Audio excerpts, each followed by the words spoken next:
What's up, guys? This is Matt, and today I'm going to be talking about factors that control population. So the factors that control population are predation, competition, crowding, water, nutrients, and shelter. I'm going to be talking about each of these 6 factors individually during this video. Okay, so the first factor is predation. What is predation?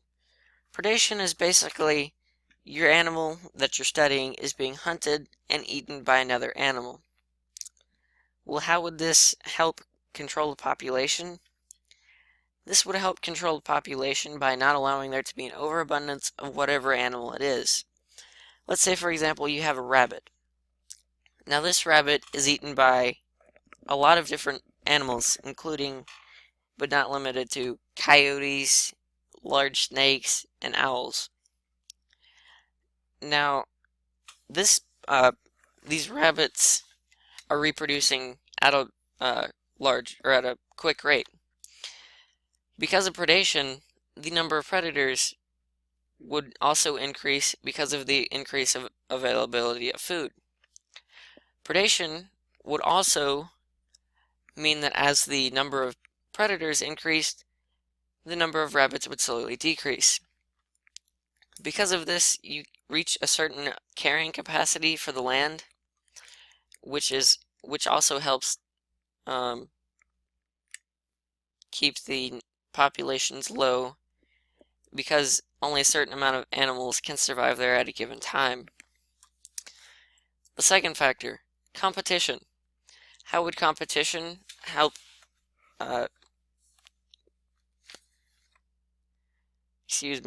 help control the population? Well, if there's not an unlimited amount of food and water and shelter, then you're going to have competition. What competition does is it allows the strongest and the fittest to survive, and those that are the weak links in the society are going to die off because they're not able to provide enough food for themselves or their offspring, and would result in the death of the weaker animals and would weed them out from the total population. And the third factor is crowding. How would crowding help control population? Well, if you have overcrowding, then you're going to deplete the amount of food and water that's available, and because there would be a shortage of food and water, not as many animals would be able to survive, and so the animals would either have to move to a different location, or a large amount of the animals would die off. If a large amount of the animals die off, then your population is pretty low. And if a large amount of the animals move away, your population is now still pretty low, and would then allow the population to be built back up over time until you reach the carrying capacity again, and then it would have to decrease again. The fourth factor is water. Now, how would water help to limit the population? Water helps to limit the population because a certain amount of water is needed for every animal, and if that amount of water is not met for every animal, the animals that don't get enough water are going to die.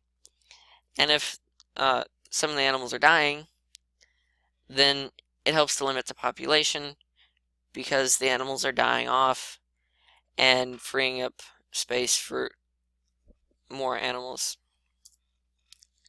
The fifth factor is nutrients. How would nutrients help to limit the population? Nutrients helps to limit the population because there's a specific amount that the animals need to take in, and if they're unable to take it in, those animals are also going to die off or have to move in search of nutrients or water. And the sixth factor that helps to limit population is shelter. If there's not enough shelter for the animals, let's say you have the rabbit again. If the rabbit can't find any shelter, it's not going to be able to outrun the coyote or the predator forever. And if it doesn't have a rabbit hole that it can dive down into, then it's eventually going to be caught, as the larger animals will be able to overtake it, which would again go back to predation, which also helps to limit population. So these are the 6 factors that help to limit population. I hope you guys liked this video and learned something today. Leave some comments down in the, leave some comments for me. Help me improve this channel. So thanks for watching.